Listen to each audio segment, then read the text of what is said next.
Hello skeletons, it's Wolf here. Today, I have something very special for you. For the past couple weeks, I've been running the numbers, comparing the effectiveness of Valkyries and Pekkas, and the result of that has culminated in this presentation, How and When, a Guide to Choosing GoWiVa or GoWiPe. So without further ado, let's get started. Episode 1 of 4. Before we get started, I would like to add this disclaimer. The following analysis is not meant to prove the superiority of either Pekkas or Valkyries, nor is it meant to prove that GoWiVa is ultimately a stronger attack than GoWiPe, as this is oftentimes not the case. It is, however, meant to provide a detailed explanation of the factors used to determine if and when either attack will be better situated for a successful attack on a specific base. If used properly, this guide will help you prepare you to be more tactically aware of these factors. I would also like to add that all of the charts and graphs are all of my own creation, and I only took the data from the Clash of Clans wiki and the game itself. So let's get started. So we start with the assumption and method used to calculate all these analyses and comparisons. So first, there are no Town Hall 10 calculations in any of these parts. And the reason for that is that Inferno Towers have such a big impact on the whole game that depending on whether or not Inferno Towers are set to multi-target or single target will decide whether you choose GoWiVa or GoWiPe. If an Inferno Tower is set to single target, you'll use GoWiVa as it'll be less effective. The Inferno Tower will be less effective. And conversely, if the Inferno Tower is set on multi-target, then you'll use GoWiPe, again, so that the Inferno Tower is less effective. The second assumption is that equal troop longevity, or that our troops are surviving the same amount of time.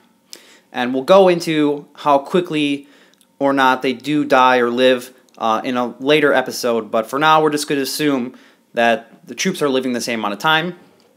We will also assume that Valkyries will target 2 buildings whenever possible due to their whirlwind. We will also assume that troops follow the shortest path options to the closest buildings. For obvious reasons, we have to assume that. We will also assume that 3 Valkyries equal 1 Pekka. I realize that 3 Valkyries is only 24 slots, but for the purpose of making this a practical guide and not just a theoretical comparison, we're just going to say that 3 Valkyries equal 1 Pekka. We also have to assume that the bases that we consider are all maxed, and the troops we consider will mostly be maxed. And there's a small assumption that we have 5 builder huts, and that's just for calculating the average base building health and number of buildings in a base. So the biggest question is how much damage are these troops really doing? So to break this down, we break it down into damage per slot.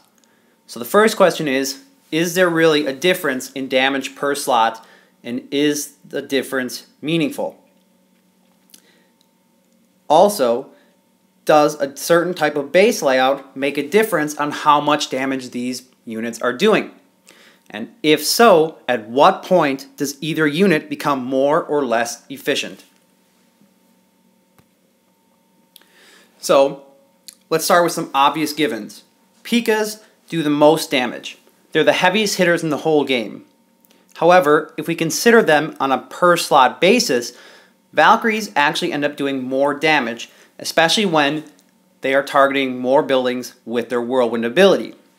Because of this, there's a hypothesis that if there are enough buildings in groups of 2, will Valkyries have a higher damage output due to their ability to target 2 buildings at once if they're touching. So let's consider the damage per slot comparison. When you run the numbers of the damage per attack by slot, here's what we come up with. A level 4 Valkyrie will do 2.1 damage per attack less per slot than a Pekka will per slot. a level 3 Pekka, max Town Hall 9. Okay. However, when Valkyries are targeting 2 buildings at once instead of just 1, we find that they actually do 25.8 damage per attack more per slot than a Pekka does. Remember, overall, Pekkas still do more damage, but we're considering per slot for the sake of effectiveness. Now, when we average this, Valkyries come out ahead still by 11.85 damage per attack. Something else to point out, however, is that per slot per attack, Valkyries do 0.3 damage per attack less than Pekkas.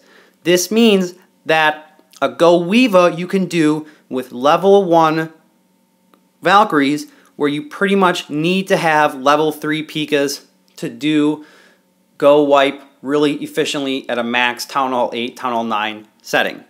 However, only level 1 Valkyries. This is really good and is a boost to, say, new Town Hall 8, lower level Town Hall 8 players. It might be easier to use a GoWiVa in terms of effectiveness. So, seeing this graphically, we see that the yellow bar is Valkyries targeting 2 buildings at once all the time. The green bar is Valkyries targeting 1 building all the time. The orange bar is Pekkas, and the blue bar is the average of Valkyries targeting 1 building half the time and 2 buildings the other half of the time.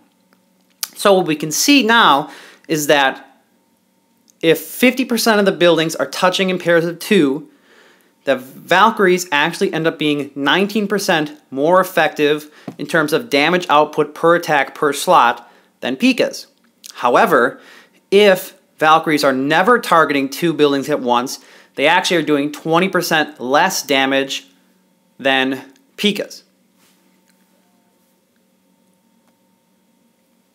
So, what kind of conclusions can we draw from this? If 50% of all buildings are touching in pairs of 2, Valkyries are going to be 90% more effective.